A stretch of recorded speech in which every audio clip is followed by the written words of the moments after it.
Hashtags, polls, and Putin. Aftermath of the vice presidential debate.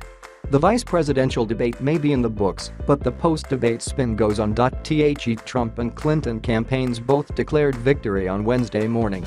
Kellyanne Conway, Donald J. Trump's campaign manager, accused Senator Tim Kaine of Virginia of having an obsession with Mr. Trump.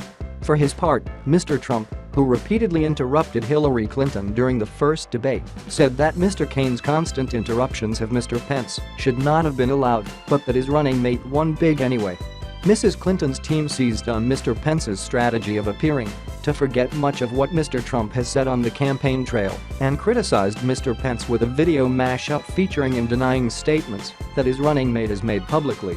While pundits generally agreed that Mr. Pence was the winner of the debate, he was careful on Wednesday not to take too much of the limelight, and he took to Twitter to dispel concerns that he had not sufficiently defended Mr. Trump. That Mexican thing might have been the line of the night.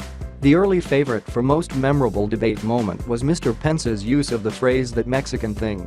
In a rare moment of frustration at Mr. Kaine's barrage of attacks on Mr. Trump's contentious statements on Hispanic immigrants, Mr. Pence shot back, "Senator, you've whipped out that Mexican thing again."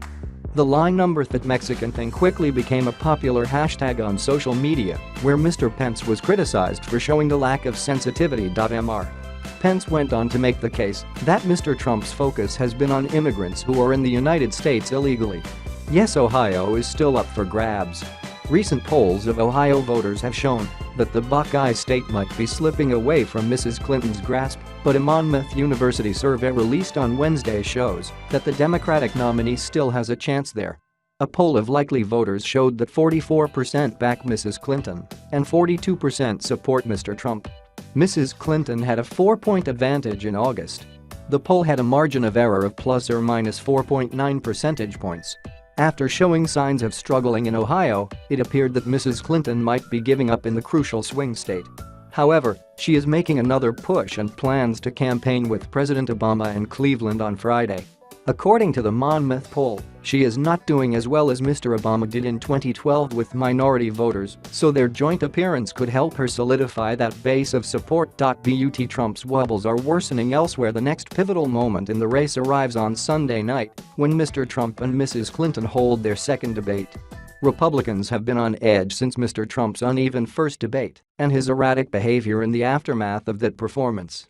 The Times reported on Wednesday evening that Mr. Trump is slipping in several swing state polls and that members of his party could start to distance themselves from him if he falters again on Sunday, out of concern that their hopes of maintaining control in Congress could be on shaky ground.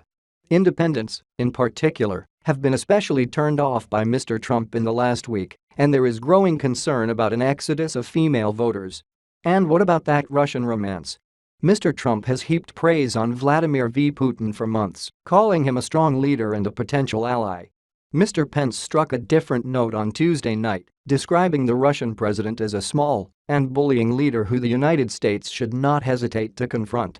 The remarks made it appear that the Republican ticket might not be on the same page when it comes to Russian policy, and in an interview Wednesday with CNN, Jason Miller, a spokesman for Mr. Trump, was careful not to shed much light on the campaign's official line on the matter.